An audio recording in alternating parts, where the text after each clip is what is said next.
UP के चर्चा सुनाई के ओ अधूरा गईली बबुनी। यूपी के चर्चा सुनाई के अधूरा गईली बबुनी। यूपी के चर्चा सुनाई के ओ अधूरा गईली बबुनी। यूपी के चर्चा सुनाई के अधूरा गईली बबुनी। यूपी के चर्चा सुनाई के ओ अधूरा गईली बबुनी।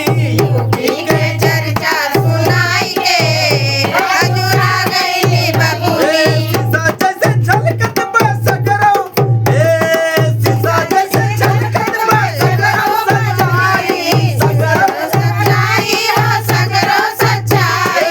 शीशा जैसे झलकत बा सगरो सच्चाई, सगरो सच्चाई हो सगरो सच्चाई। लेकिन देखिए हमारी नेहा सिंह राठौर, अगर भाई कोई अन्यथा लेता है, कोई मंत्री विधायक, हम क्षमा चाहेंगे, लेकिन नेहा सिंह राठौर जो बोलती है कुछ क्षण के लिए सत्य भी बोलती है।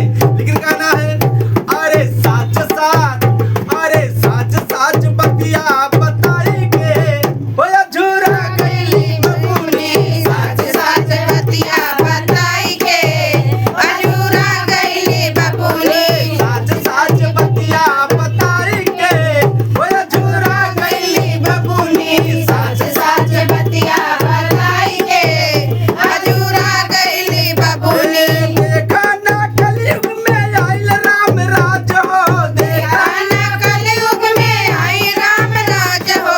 आइल राम राज हो, आइल राम राज हो। आइल राम राज हो, आइल राम राज हो।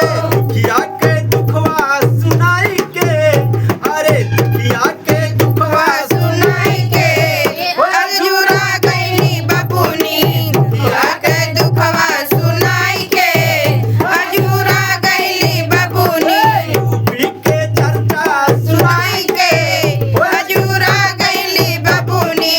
यूपी के चर्चा सुनाई के अधूरा गईली बबुनी। साच बात कहले पे लागला मिर्ची, सच सच कहले पे लागला मिर्ची। अच्छा सही बात, अगर सच बात बोला जाए तो सबकी मिर्ची लागत है ना। अरे सच बात बोले पे लागला मिर्ची।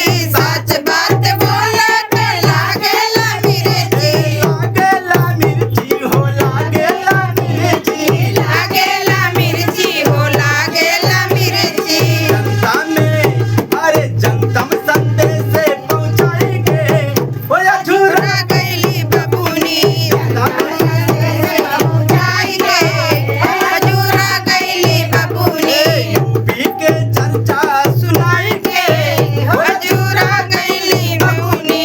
यूपी में चर्चा सुनाई के अधूरा गईली बबुनी। बाटे लोकतंत्र, अरे बाटे लोकतंत्र बोल के अधिकार हो, बाटे लोकतंत्र बोले अधिकार हो। ये लोकतंत्र में सब अपन बात रख सकत है, और डर वाली बात नहीं है। संविधान के दायरे में सभी लोग अपनी बात को रख सकते हैं, क्योंकि चाहे मिर्ची लागे, चाहे छर्रा लागे, चाहे गोली लागे।